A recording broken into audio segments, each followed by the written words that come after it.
Good morning, my name is Adilene Carranza, and this is the portrayals of mental disorders in anime. Starting off with my research question, how do students of Westview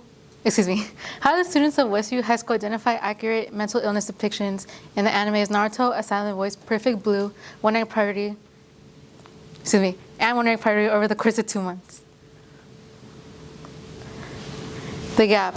With the entirety of Westview High School, there is no research that correlates to mine that is currently ongoing. Many speak on the depiction of mental illness within the media, such as movies and TV shows, but there is no specifics on anime.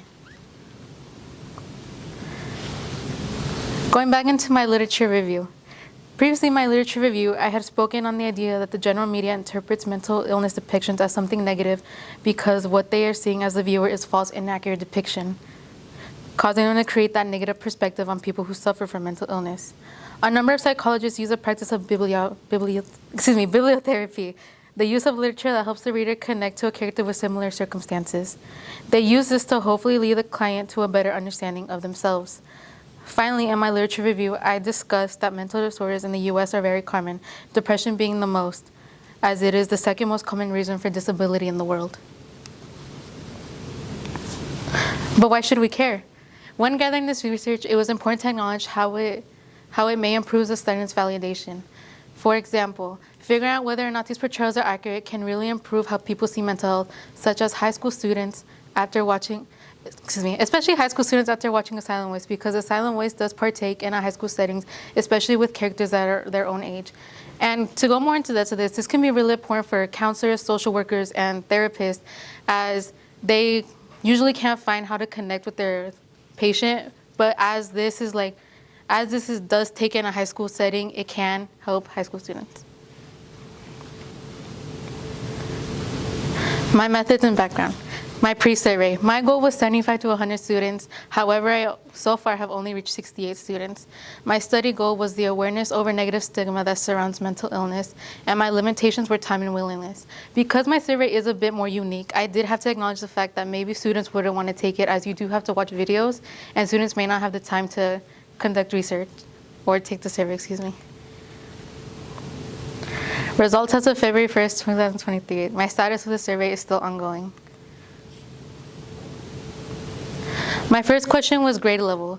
I wanted to capture all grade levels of high school. However, as you can see, I gathered no 9th graders, 46.2% 10th graders, 40% 11th graders, and 12%, and 13.8% of 12th graders.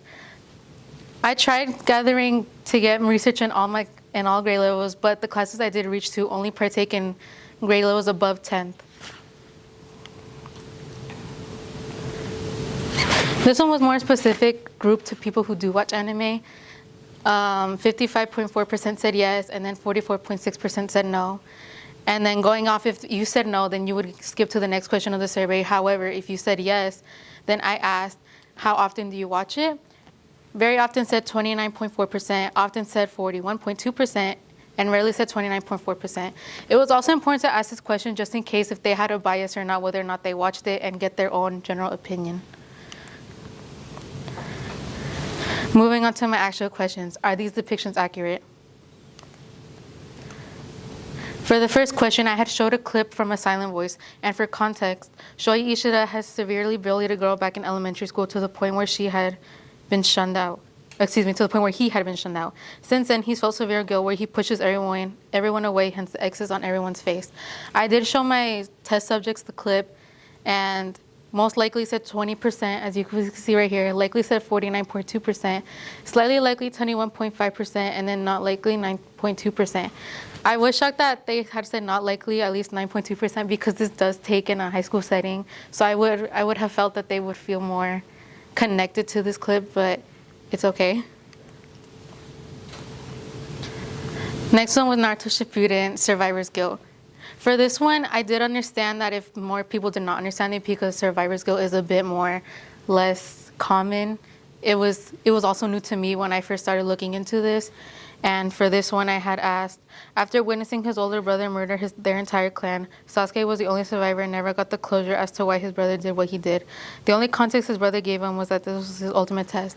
And survivor's guilt had meant when a person has severe feelings of guilt because they survived a life-threatening situation when others did not.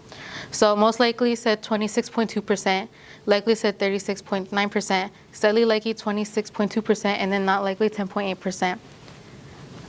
I was a little shocked when there was more likely because like I said, I do understand that survivor's guilt was less common.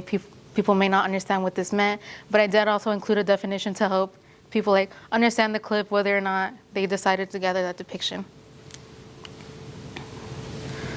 And then lastly was one rank priority. This one was a bit more sensitive, as it did include depictions of self-harm.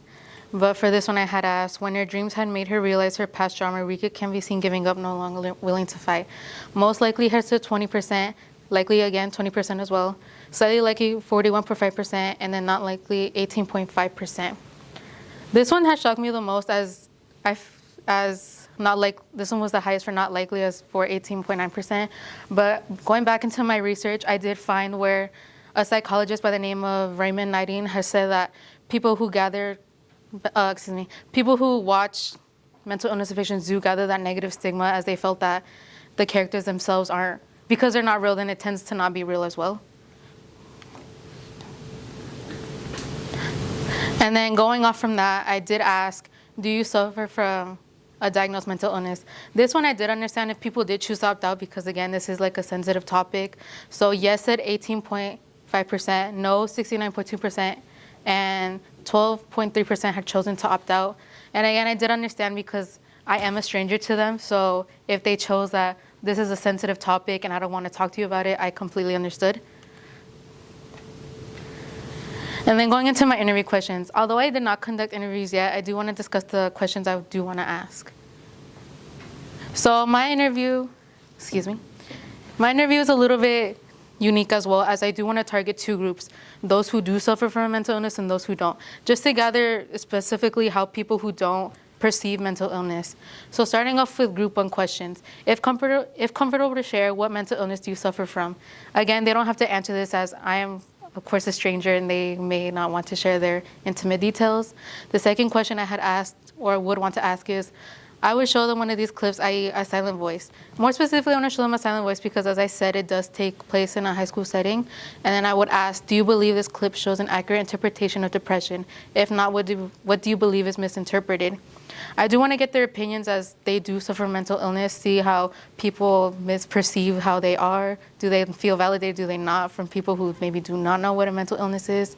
And then the last question I would have asked them was, because you suffer from a mental illness, do people at times make you feel less validated or misinterpret your situation?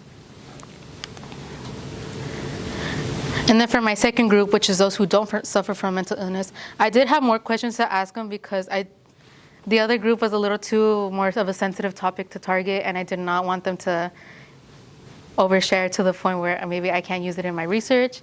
And then for my all group, I had said, how do you perceive mental illness?